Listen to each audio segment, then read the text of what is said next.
Sure. Va ora in onda Cultura e Arte con il professore Andrea Rognoni. Buongiorno Andrea, a te la linea. Ciao, eccoci qua, siamo in linea. Oggi abbiamo un ospite che ritorna dopo un po' di tempo, ma nella seconda parte, Marco Tognini, che voi conoscete benissimo, e parlerà di una vita importante, di una vita oramai abbastanza lunga, di una persona al vertice assoluto dello Stato italiano. Naturalmente, siccome la persona non solo è vivente, gode di ottima salute e gli auguriamo altrettanta età di quella che ha per il futuro, naturalmente noi cercheremo di ragionare in termini, ho proposto a Marco Tognini, filologici, in modo di capire quali sono stati i passi che l'hanno portato ad assumere l'onore e la responsabilità di essere al vertice assoluto della Repubblica Italiana, senza malizia, senza nessun commento forzato da parte nostra, ma cercando proprio di recuperare in chiave storica tutto quello che è realmente accaduto. Ma questo nella seconda parte. Nella prima parte io vi vorrei parlare di una mostra che sta avendo un ottimo successo a Venezia, al Guggenheim, al centro Guggenheim in Dorsoduro a Venezia, in una città che è in questo passaggio di stagione è un tripudio di luce ed è pronta a ricevere dei visitatori, non solo nelle sue parti open space, ovviamente, che tutti conosciamo, da Canal Grande al Palazzo Ducale, esterno e interno, ma anche dei musei. Questa mostra è dedicata ad una artista eccezionale, secondo me, secondo il mio punto di vista, ed è Maria Elena de Vieira Silva de Vieira. O Vieira da Silva, perché si può dire anche in tutte e due le maniere. Comunque è una pittrice che è morta negli anni 90 del secolo scorso, ma ha contraddistinto la pittura europea in termini straordinari. Dico europea perché, pur essendo nata a Lisbona, ha poi preferito spostarsi in altri contesti, prima il Brasile e poi definitivamente a Parigi. Ha fatto mostre a bizzeffe e adesso chiariremo di che arte si tratta. Prima però volevo accennare a una questione che non molto frequentemente io tratto, ogni tanto sì.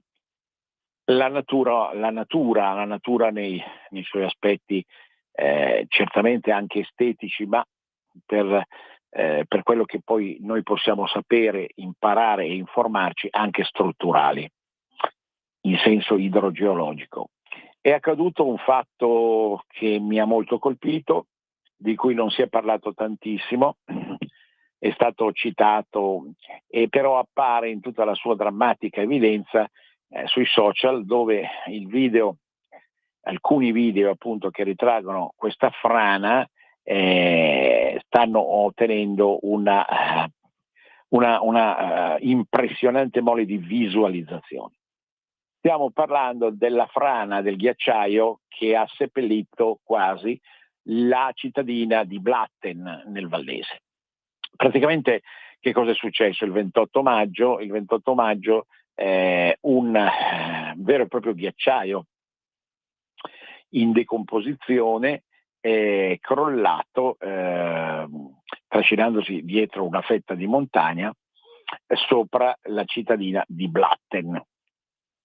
Blatten è una perla comunque sia dal punto di vista paesaggistico ma anche dal punto di vista urbanistico, come tante belle cittadine svizzere che spesso e volentieri a sud delle Alpi non abbiamo il piacere di vedere nel loro ordine, nella loro pulizia e nella loro stupefacente lucidità. Ora, quello che colpisce di questa frana è un fatto innanzitutto eclatante. Non c'è stato nessun morto.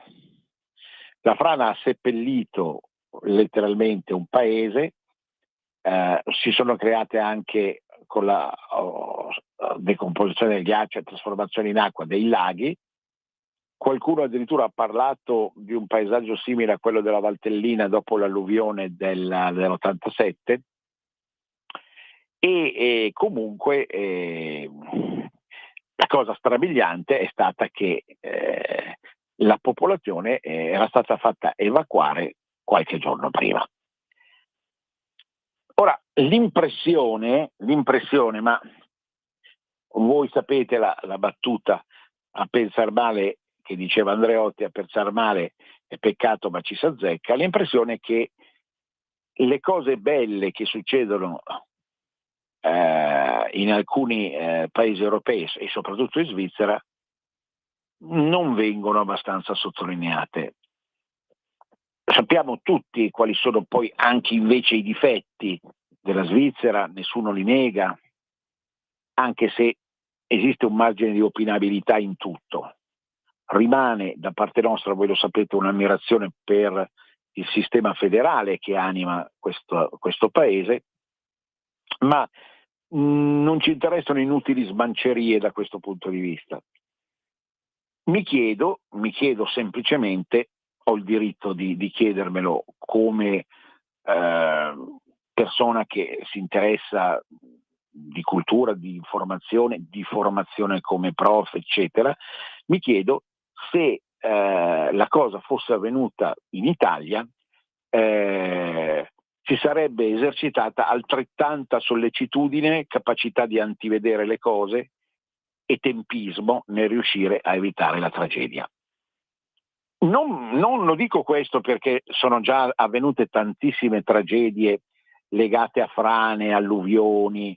Per quello che ne so io, il territorio a sud delle Alpi è meno soggetto di quello leggermente a nord come la Svizzera interna, è meno soggetto a frane e a decomposizioni così rapide.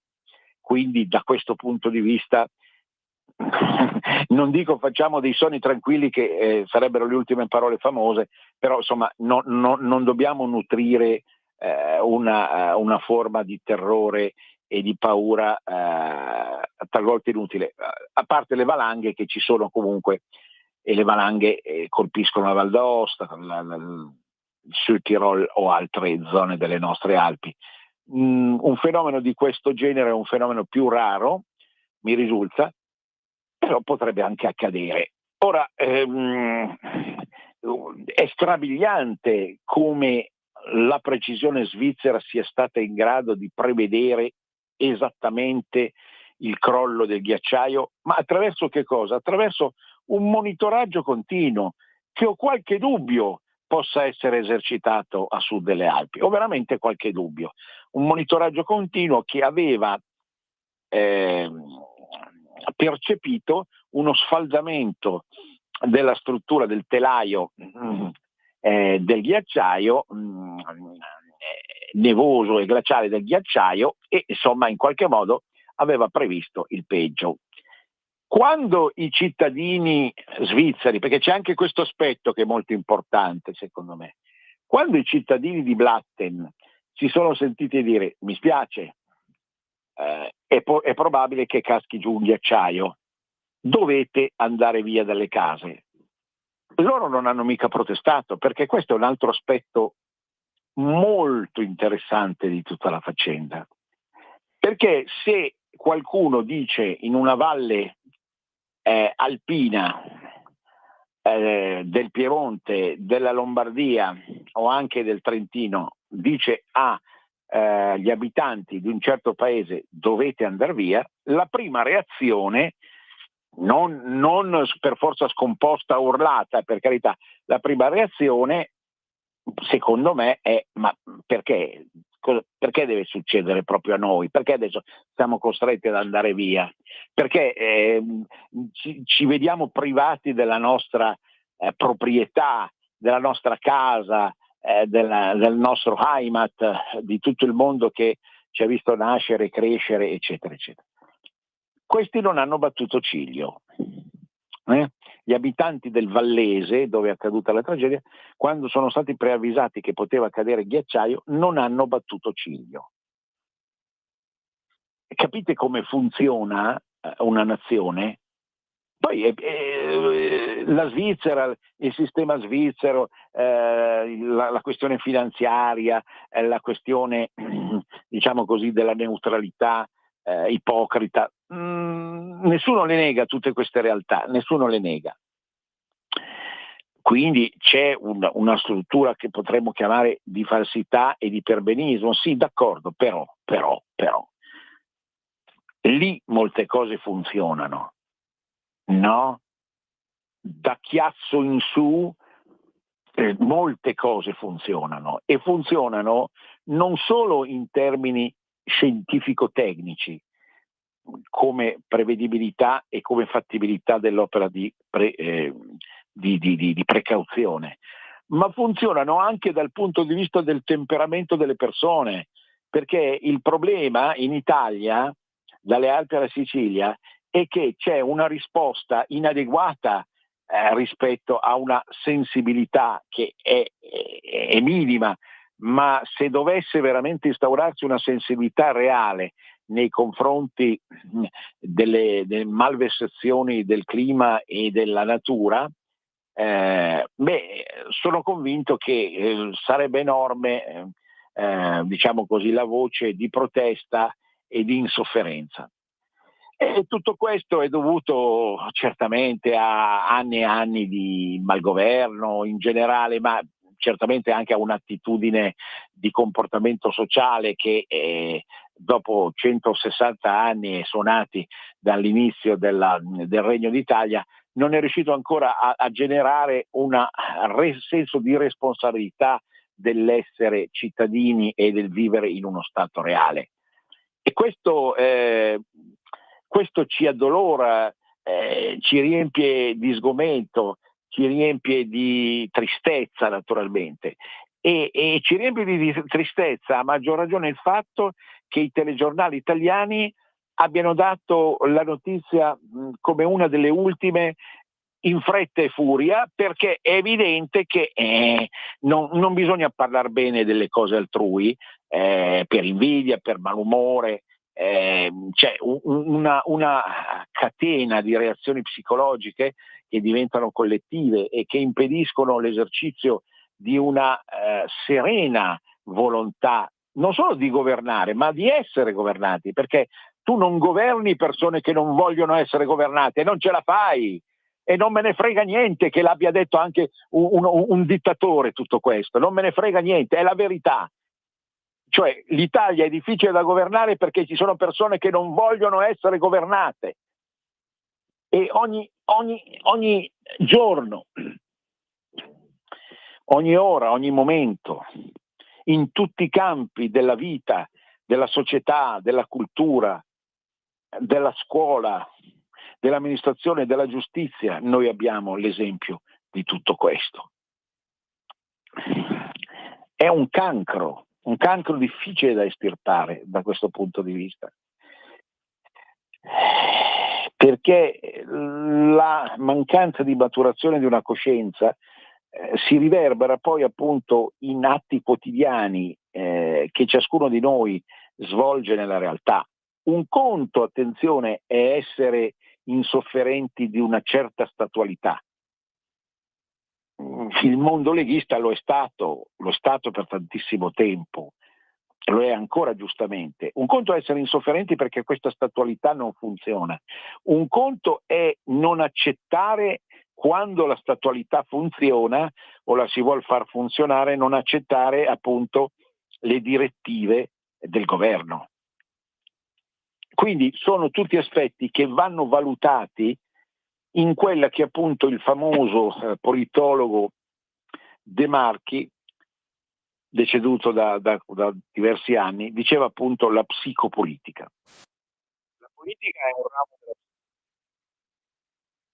che soltanto attraverso uno studio dell'animo umano noi capiamo fino in fondo come vanno o come possono andare realmente le cose. Gli abitanti di Blatten hanno accettato subito, non hanno commentato il fatto di dover lasciare le case. Immancabilmente, come un evento biblico, predetto da un grande profeta, la frana glaciale è crollata addosso a Blatten. Ora vedremo come Blatten saprà ricostruirsi, saprà ridarsi fiato. Io sono convinto che verranno ricostruite alcune case, non tutto è andato distrutto, verranno ristabilite le reti di prossimità, perché questa è una delle forze del mondo svizzero. Funziona la prossimità, mentre in Italia fa fatica a venire esercitata la prossimità spaziale tra le persone, sia nei borghi che nelle grandi città. E più in generale, appunto, valuteremo quindi la coda di tutto questo discorso, che indubbiamente ha quasi sconvolto l'anima di tantissimi osservatori. Ripeto, andate sui social e vi renderete conto, no? Di tutto quello che è avvenuto. Certamente in confronto con, che so, l'alluvione del Vajont, con tantissime altre frane che sono avvenute lungo l'arco alpino meridionale, nel Biellese, in alcune zone del Cuneese, in alcune zone del Vicentino, dell'Alto Vicentino, nel Friuli, e che non hanno avuto lo stesso esito, la stessa gestione, la stessa amministrazione, la stessa curatela che ha avuto a Blatten in Svizzera. E qui non è in ballo un benessere anziché un malessere, è in ballo la vita anziché la morte delle persone. La vita anziché la morte. E mi fermo qui. Allora vi dicevo, questa bellissima mostra al Guggenheim di Venezia, Dorso Duro, dedicata a Maria Elena Vieira da Silva, una pittrice straordinaria. Allora ancora una volta sono costretto a perorare la causa dell'arte novecentesca. L'arte novecentesca non può seguire i canoni dell'arte rinascimentale, classica, settecentesca o ottocentesca, improntata al realismo, al figurativo, allo schema parafotografico, ad una visione anche romantica, ma incistata nella presa di coscienza, vera o falsa, che esiste una realtà oggettiva. No, l'arte del Novecento è l'esternazione di un disagio interiore che valuta, misura e percepisce le cose da un punto di vista che non è più oggettivo. Questo discorso vale per Maria Elena, che è stata la più grande pittrice lusitana, con un'arte che non è assolutamente figurativa, ma che si rifà ad una presa di coscienza di alcuni elementi anche esterni realmente esistenti, un ponte di ferro, un cantiere, un paesaggio di città, ma rivissuti attraverso l'arte, diciamo un'arte che definire astratta è forse eccessiva, ma che scompone la figura in linee cromatiche che si intersecano fra di loro in forma geometrica ma affollata e persistente nella negazione di un'oggettività. Il mondo lusitano, il mondo portoghese è un mondo che vive di sole e di colori. I colori sono fondamentali.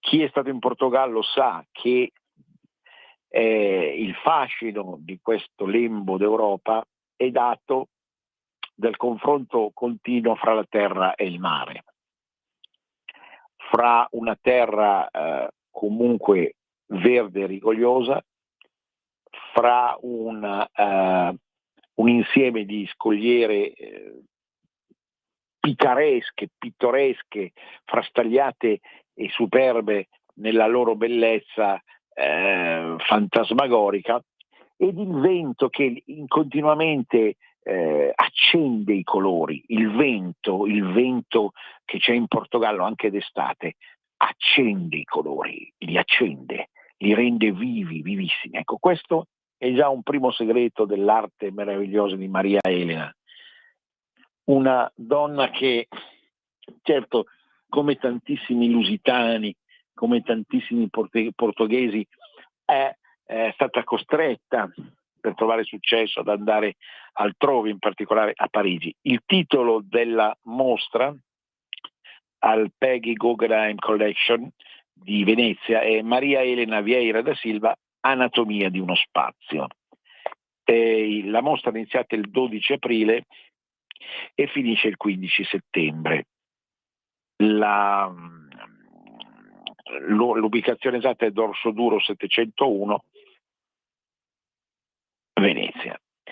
Perché Anatomia di uno spazio? Perché la capacità specifica di questa donna, e ancora una volta mi voglio soffermare su una autrice, sia essa poetessa, pittrice o architetta o altro, e non un autore maschile, per una serie di riflessioni che inducono a vedere operativa una mente sottile, quella femminile, che è in grado appunto di ricevere come su un fondo cieco ma estremamente ricettivo tutta la luce possibile. L'anatomia di uno spazio è la volontà, come suggerisce appunto la mostra nella sua presentazione, è la volontà di capire come i colori si riescano a venire frastagliati,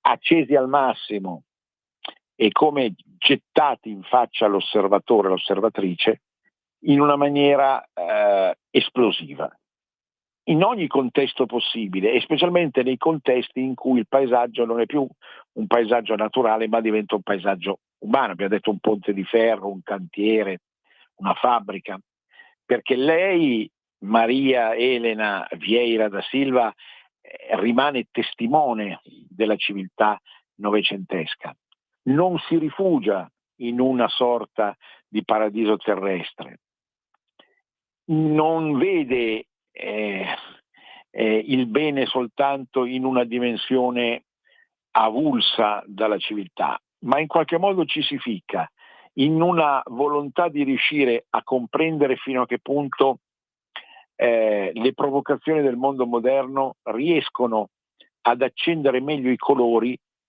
di alcuni oggetti che appartengono oramai al passato. La pittrice era consapevole del fatto che nell'arte moderna contemporanea non contano più le figure viste nella loro oggettività. Oramai è nata la fotografia, chi vuole godersi un paesaggio anche urbano lo può fare attraverso la macchina fotografica, la cinepresa e compagnia bella. Lei percepisce, Maria Elena Vieira da Silva, percepisce quanto nella realtà la costruzione umana, il ponte di ferro, abbiamo detto la fabbrica, siano in grado di riflettere in una maniera nuova ma più intensa i colori che arrivano dall'esterno, dal cielo, dall'ambiente circostante. E tutto questo poi viene rielaborato in una forma ossessiva di decomposizione delle linee che richiama da una parte il cubismo, che sicuramente lei ha presente non tanto nella figura del cubismo picassiano quanto di un cubismo più francese e germanico, mondi che lei ha frequentato apposta per capire meglio il confronto con le radici lusitane. Quindi da una parte con il cubismo, dall'altra parte con tutte quelle esperienze che sono venute maturando nel corso del Novecento, soprattutto negli anni 40, 50, 60, di astrazione progressiva che comunque mi viene in mente Kandinsky, soprattutto Kandinsky, che sicuramente è stato uno dei suoi maestri, che comunque riescono a dare un senso ai colori, che non possono essere più i colori in pastello, no? Oppure i colori d'ombra di un Velázquez del 500-600, ma certamente neanche i colori ottocenteschi. A dopo la pausa.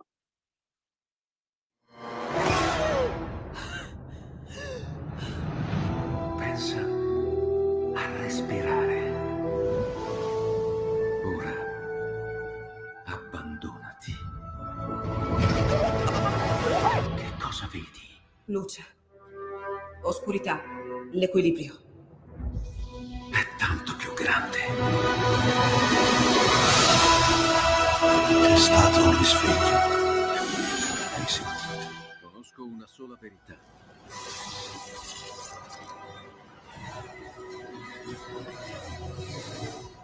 Movie Time ti fa entrare nel vivo del cinema, ti fa sentire come se fossi tu il protagonista del grande schermo.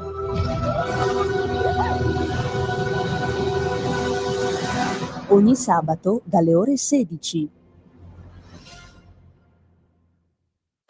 Un nuovo modo per sostenere la tua radio. Visita radiolibertà.net. Ti basta un click e potrai versare il tuo contributo volontario direttamente online. Potrai donare con ogni tipo di carta di credito, anche prepagata. Ti aspettiamo online Su radiolibertà.net. Sostieni la tua radio con il tuo contributo volontario. Radio Libertà. La tua radio. Diamo voce alla nostra gente.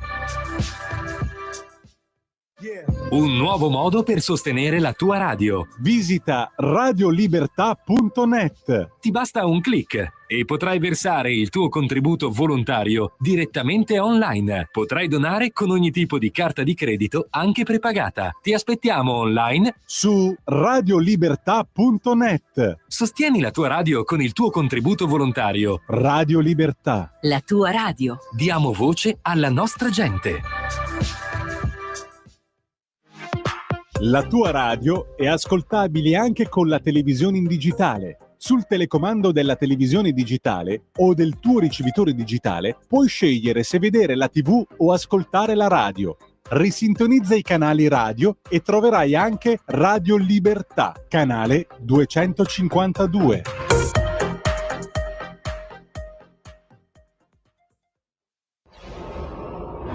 Radio Libertà. Veniamo da una lunga storia e andiamo incontro al futuro con spirito libero per ascoltare tutti e per dare voce a tutti.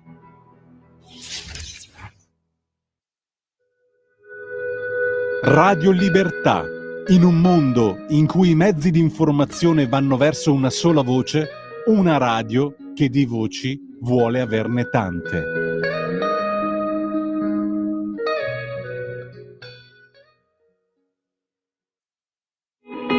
In quanti ti promettono trasparenza, ma alla fine ti ritrovi sempre con la bocca chiusa e non puoi dire quello che pensi? Radio Libertà non ha filtri né censure. Ascolta la gente e parla come la gente. Di nuovo a te la linea, Andrea. Eccoci qua nuovamente, quindi archiviamo questo discorso su Vieira da Silva. Andate a Dorsoduro Venezia a vedere Dorsoduro 701 a vedere questa straordinaria mostra della Lusitana. Adesso abbiamo in collegamento un caro collega ed amico, Marco Tognini, per parlare della biografia di un presidente. Pronto, Marco? Eccomi, buongiorno a tutti gli ascoltatori. Benissimo. Dopo qualche mese di assenza, dovuta così a tutta una serie di fattori che adesso sarebbe troppo lungo descrivere, eccoti ritornato per riuscire appunto a chiarire alcuni aspetti della storia più recente, anche della storia politica. In questo caso, diciamo, sicuramente stiamo parlando di un personaggio, diciamo il focus è su un personaggio non solo vivente e in ottima salute, che ci fa enorme piacere, ma posto al vertice della Repubblica Italiana. Cercheremo ora in questi 25 minuti di capire come è andata formandosi, diciamo così, la fortuna, in senso latino del termine, cioè il destino di chi evidentemente è riuscito addirittura, cosa diciamo è sperimentata già in passato ma non in maniera compiuta, di raddoppiare il proprio mandato. Ovviamente stiamo parlando di chi attualmente conduce al vertice assoluto lo Stato italiano, il nostro presidente Mattarella, e qui ovviamente grazie a te cerchiamo un po' di tornare indietro nel tempo e vedere il personaggio appunto al ruolo che tutti conosciamo. A te la parola, Marco. Sì, grazie, un bel impegno, anche perché comunque Mattarella nasce nel 41 a Palermo, ha attraversato tante stagioni dalla Prima Repubblica in avanti e tanti momenti della storia repubblicana. Cercheremo di analizzarle insieme, di non dimenticarci nulla, dando anche le nostre valutazioni, ma cercando poi di restare evidentemente sul dato storico. Ovviamente parliamo di un esponente importantissimo della sinistra democristiana, che si rifà al cattolicesimo sociale, quindi anche all'idea di Romolo Murri, dell'Opera dei Congressi, che poi è stata portata avanti dalla DC e quindi dalla Margherita e dal cosiddetto Ulivo. Mattarella ha un cursus honorum importante perché già negli anni 80, dall'87 in avanti, è stato ministro, prima nel governo Goria, poi ministro della pubblica istruzione con De Mita, ha avuto un grande passo in avanti con il governo D'Alema, con il quale sarà vicepresidente del Consiglio con la delega ai servizi segreti e ministro della difesa, sono anche gli anni della guerra in Serbia.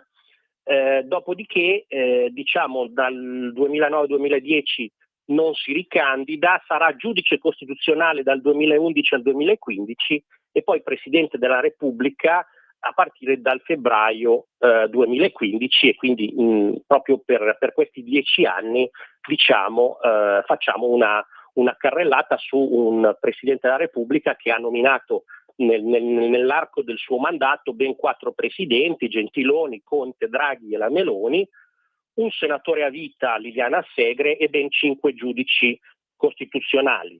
Sul suo mandato dopo ne parleremo, però insomma ci sono state tante vicende riguardo per esempio la crisi dell'immigrazione, un certo tipo di approccio contro il populismo, il sostegno alle istituzioni della UE, la crisi del Covid, un certo tipo di intrusività, pensiamo al caso di Paolo Savona, eccetera, eccetera. E quindi insomma un personaggio complesso. Ovviamente non possiamo non prescindere da dove arriva, insomma, chi è poi il padre. Il padre fu Bernardo Mattarella, già deputato e collaboratore sturziano, che ebbe 4 figli, Antonino, Caterina, Piersanti e Sergio. Bernardo Mattarella, pensate, era già esponente del CLN e nel 1945 era già uno dei vice segretari della DC, gli altri erano Piccioni, diciamo il pupillo di De Gasperi, e Dossetti, l'alfiere della sinistra DC. Si disse che Bernardo Mattarella garantiva anche un po' l'unità del partito con una regione, la Sicilia, che poi in quegli anni vedeva il problema del separatismo siciliano, alimentato anche dalla mafia e dagli americani. Bernardo Mattarella, un personaggio anche particolare, perché da taluni amato anche per tutta una serie di riforme, da altri anche comunque criticato. Lo stesso Pio La Torre o Claudio Martelli parlarono di sue connivenze, insomma, con il mondo diciamo sotterraneo della Sicilia, mentre in altri casi si è parlato invece di depistaggi, come nei casi legati a Portello della Ginestra e quant'altro. La famiglia Mattarella, tra l'altro, ha querelato una volta RTI per la famosa fiction Il capo dei capi, in cui appunto Bernardo Mattarella veniva appunto dichiarato colluso. La stessa fine fece anche il sociologo Dolci, quindi resta un po' una parte abbastanza controversa.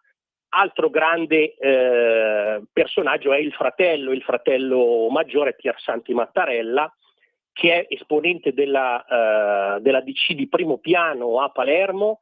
Nel 64 è consigliere comunale con più di 11.000 preferenze, quando i campioni delle preferenze erano personaggi come Lima, Ciancimino e Cerami. Sono gli anni difficili anche del sacco di Palermo, cioè la speculazione edilizia che ha distrutto anche parti bellissime, nobili, architetture Liberty o parchi, penso a Parco d'Orléans o a Villa Sperling, diciamo furono anni molto particolari. Piersanti Mattarella fu deputato all'Assemblea regionale siciliana e proprio perché è figlio di Bernardo Mattarella fu anche relatore della legge di bilancio e diciamo come assessore al bilancio prima e come presidente della Sicilia poi diciamo prese provvedimenti importanti, cercando anche di limitare quello che era un po' il provincialismo, diciamo i signorotti locali. Fu presidente della Sicilia, come dicevo, si portò con sé uno staff di giovani giuristi, tra cui per esempio c'era Leoluca Orlando Cascio e altri. Fece grandi leggi di riforma sulla sanità, sull'occupazione e soprattutto sull'urbanistica per evitare appunto quello che si disse.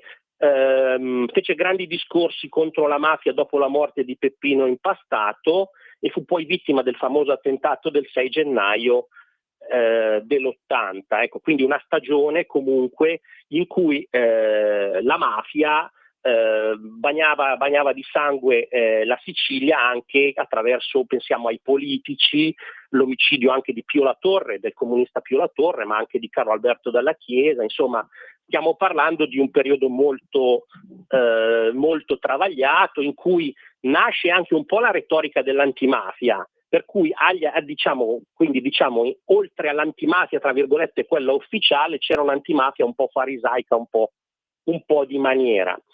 Dopo l'80 diciamo c'è l'ingresso di Sergio Mattarella nella politica ufficiale, viene chiamato nel collegio dei provviviri della DC nell'81 dopo lo scandalo della P2 per cercare di rimettere un po' in sesto il partito.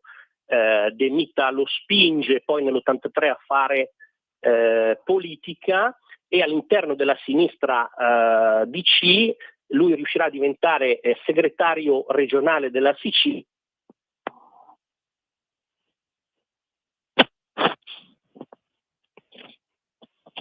Pronto? Pronto? Mi sentite? Sì, io ti sento, non sento più il nostro amico Gini. Lo abbiamo perso, Pronto? adesso lo ricollego subito. Sì. Ecco, siamo in attesa di ricollegarci con Marco Tognini. Era arrivato al momento del tragico fatto, appunto, che fu comunque importante per la vita del presidente. Ecco, lo riabbiamo. Ecco, scusa, ti avevamo perso, Marco? Sì. Ci sei? Sì. Ci sono.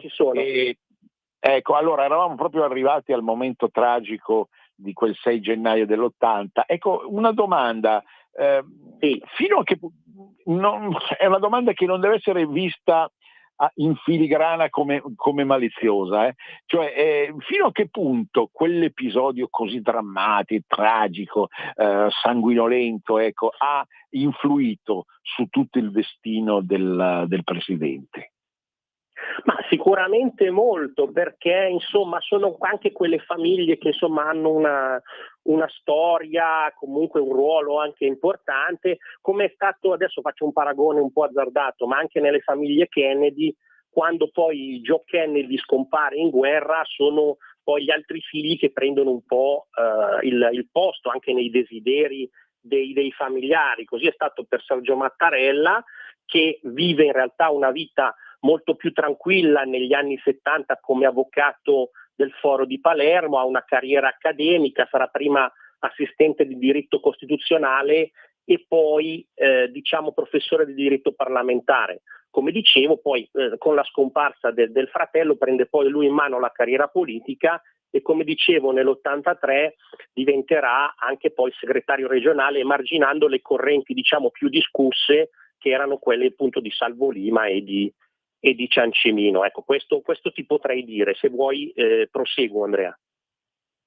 No, certo. Quindi, siccome il personaggio mi sembrava anche da giovane abbastanza autocontrollato, per nulla emotivo, diciamo così, comunque diciamo lo scossone che ha ricevuto da questo tragico evento deve essere stato forte, perlomeno da spronarlo, così adesso non fraintendetemi, ad una sorta di rivincita contro il male, si intende, non certamente.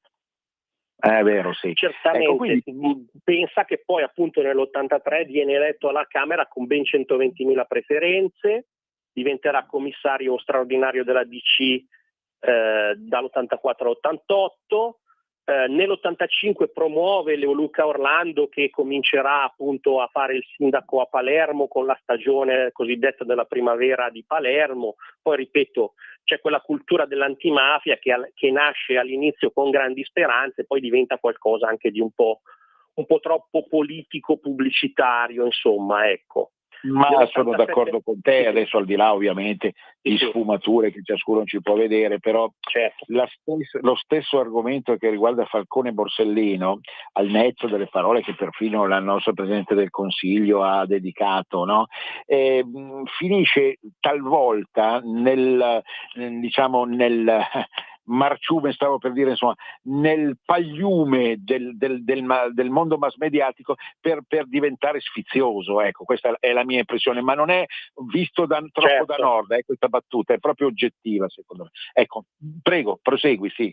Proseguo, nell'87 diventa ministro della pubblica istruzione, lui promuoverà una riforma scolastica delle scuole elementari che viene definita da molti politici un capolavoro di compromesso. Ecco, qui già parte anche una delle sfaccettature, comunque la facoltà anche di creare compromessi.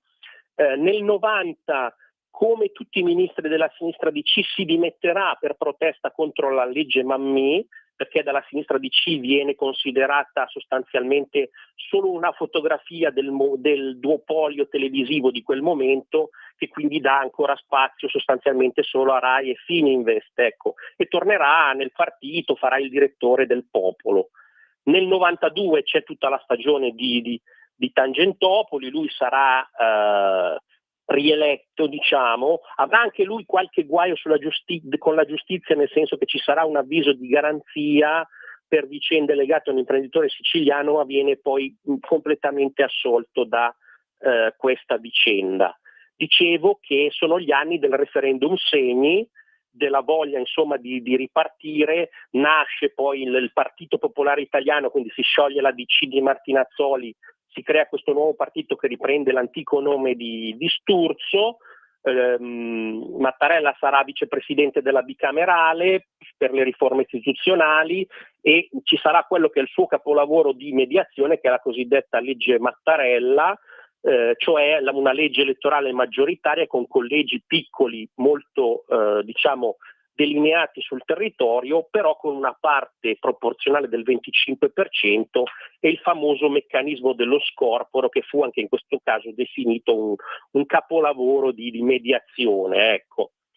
Nel Partito Popolare Mattarella, questa è una cosa interessante, ogni tanto perde la pazienza. Si ricordano le esemplari litigate con Rocco Buttiglione, che allora era il segretario eletto del Partito Popolare, allora Partito Popolare Unitario. Buttiglione, filosofo, centrista, legato a Comunione e Liberazione, il quale però voleva portare, dopo un certo tipo di cammino, il Partito Popolare nell'alveo del centrodestra, a dialogare con Forza Italia, ma anche con AN e Lega. In questi momenti, proprio come direttore del Popolo, Mattarella chiama Buttiglione un generale golpista. Insomma, ci saranno espressioni molto, molto colorite, perché evidentemente Mattarella pensa invece a un nuovo centrosinistra ispirato a Moro, e dice che l'ingresso di Forza Italia nel PPE sarebbe addirittura un incubo irrazionale, la qualcosa invece poi succederà, ma solo negli anni 2000, dopo che Forza Italia avrà fatto il suo percorso, prima sarà con i gollisti e poi infine appunto nei popolari europei. C'è la famosa scissione, il nome Partito Popolare resta con la sinistra, mentre il simbolo dello scudo crociato resta con Buttiglione, che creerà poi il CDU. Mattarella è uno dei promotori della candidatura di Prodi del 96, con un rapporto diretto poi anche con il PDS di Massimo D'Alema. Massimo D'Alema che nel momento in cui poi Prodi cade per le famose vicende legate alla desistenza con Rifondazione Comunista, nasce il governo D'Alema grazie anche all'appoggio di Mastella, e Mattarella avrà un ruolo molto importante perché sarà vicepresidente con delega ai servizi segreti. Diciamo che lui promuove una riforma che è molto simile all'attuale, in cui ci sono AISE e AISI con un controllo politico privilegiato da parte del Presidente del Consiglio. Come Ministro della Difesa ricordiamo il decisionismo con cui insomma gli aerei italiani bombardavano Belgrado senza che il Parlamento ne fosse ancora avvisato. Insomma, ci ricordiamo la Allied Force in Serbia. Da Ministro della Difesa poi Mattarella comunque ha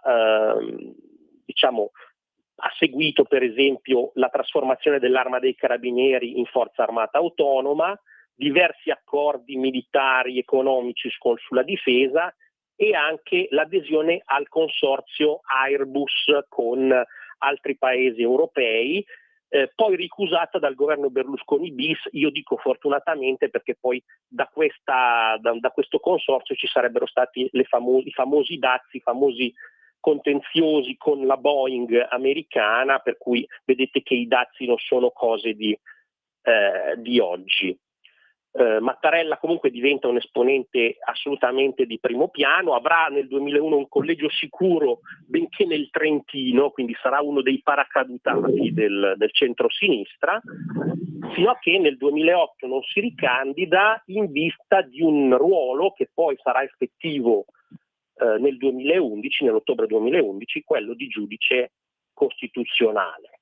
Come giudice costituzionale diciamo che poi sarà uno dei promotori della, anche in questo caso legato come sempre a una legge elettorale, della incostituzionalità del cosiddetto Porcellum, la legge Calderoli, che era la legge di compromesso che Calderoli aveva fatto su insistenza di alcune forze come l'UDC di Casini e quant'altro. Ecco, quindi da giudice costituzionale percorre il suo mandato fino a quando nel 2013 comincia a essere nella rosa dei candidati alla presidenza della Repubblica insieme a Franco Marini, che poi non viene eletto. C'è l'elezione ovviamente di Napolitano, che poi insomma si dimette nel 2015. Quindi nel 2015 c'è Renzi presidente, si gioca la prima partita dell'elezione del Presidente della Repubblica. Le varie forze come si impongono? Intanto ci sono e hanno un'ottima rappresentanza i 5 Stelle, il quale imposimato, e vogliono una rosa di nomi dal PD verosimilmente da bruciare. Ecco. C'è il PD che tiene nascosto il suo vero candidato che è Mattarella, ma la sinistra PD vuole Prodi. E poi ci sono gli altri attori, purtroppo minoranza in quel Parlamento, che sono Forza Italia e l'NCD di Alfano, che come candidato di bandiera hanno Antonio Martino, poi voteranno Bianca, ma potrebbero anche loro convergere su Mattarella, e poi ci sono Lega e Fratelli d'Italia che votano per un candidato molto famoso che è Vittorio Feltri. Mattarella verrà eletto poi al 4º scrutinio, quindi con questo comunque consenso anche abbastanza trasversale, perché sono gli anni in cui comunque Forza Italia è anche abbastanza, come dire, presa in quell'inciucio europeo che l'ha sempre vista comunque vicina alla sinistra anche per i fatti giudiziari di Berlusconi. Mattarella da presidente. Prego. No, ecco, è decisivo quel 2015, sono passati 10 anni. La gente spesso si è chiesta, al di là degli schieramenti possibili e immaginabili, perché la competizione rispetto a Prodi è risultata vincente per Mattarella, cioè che cosa non aveva, cioè noi ragioniamo sempre per uomo della strada, cioè non diamo per scontato che si sappia sì il perché, per come, perché la politica è tutto un gran guignon. Allora, cioè, come mai ha perso? Perché è stata una carta perdente Prodi ed è stata carta vincente Mattarella? Tu te lo sei spiegato? In quel momento Prodi comunque è l'uomo che non ha risposto sempre bene ai suoi interlocutori europei e diciamo in quegli anni la sua immagine viene vista un po' più appannata sia perché comunque ha perso 2 volte la fiducia, sia perché è stato poi accusato, giustamente dico io, di aver aperto troppo le porte poi alla Cina da presidente della Commissione europea. Quindi nonostante abbia fatto quello che sostanzialmente poi come si dice i mercati e un certo tipo poi di mondo gli abbiano detto di fare, non viene più considerato del tutto giusto per questo mondo che gli preferisce Mattarella, mentre i giovani contestatori, c'è quell'ala della sinistra allora movimentata da Pippo Civati, ma anche gli stessi 5 Stelle, potrebbero anche convergere su Prodi, ma come un candidato più antisistema, che è ridicolo, però questo è quello che è accaduto. E invece appunto il consenso mainstream, potremmo dire, finisce su Mattarella proprio perché considerato più con un'immagine migliore. Ecco, allora ultimo macigno per tutte e due.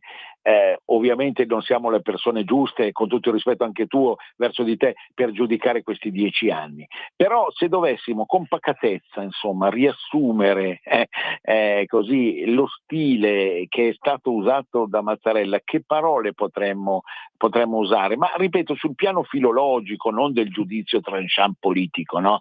Che ripeto non ci compete e non è nell'interesse di questa trasmissione, che rimane storico-culturale. A te le ultime parole, carissimo. Diciamo che nonostante la retorica della Presidenza della Repubblica come un luogo di mediazione, di verifica, solo dell'interesse nazionale, così non è stato. In certe situazioni, soprattutto la stampa di centrodestra ha accusato Mattarella di fare un po' troppo da uomo di partito. Abbiamo visto che lui ha, per esempio, come vi dicevo prima, reso incostituzionale il cosiddetto Porcellum, ma ha approvato per esempio l'Italicum, il quale a sua volta dopo è rimasto incostituzionale. Ha approvato anche il famoso Rosatellum, che a sua volta ha avuto dei problemi e quant'altro. Non ha detto una parola quando George Soros va in visita riservata a Gentiloni, C'è tutto un discorso legato per esempio al 2018, in cui sapete ci sono state quelle consultazioni propedeutiche alla formazione del governo giallo-verde, in cui c'è stato il no diretto a Paolo Savona, ministro dell'economia, perché Paolo Savona aveva teorizzato il cosiddetto cigno nero, cioè il fatto che un paese potesse comunque uscire dall'euro. Ci sarà il tentativo di dobbiamo chiudere, eccetera, eccetera. Ecco, Mattarella è destinato probabilmente, anche per buona salute di cui gode, ad arrivare alla fine del suo mandato. Sarà un caso unico nella storia della Repubblica e soltanto allora noi potremo avere la forza e la lucidità per giudicarlo nel suo nel suo compito, se è stato svolto bene oppure no.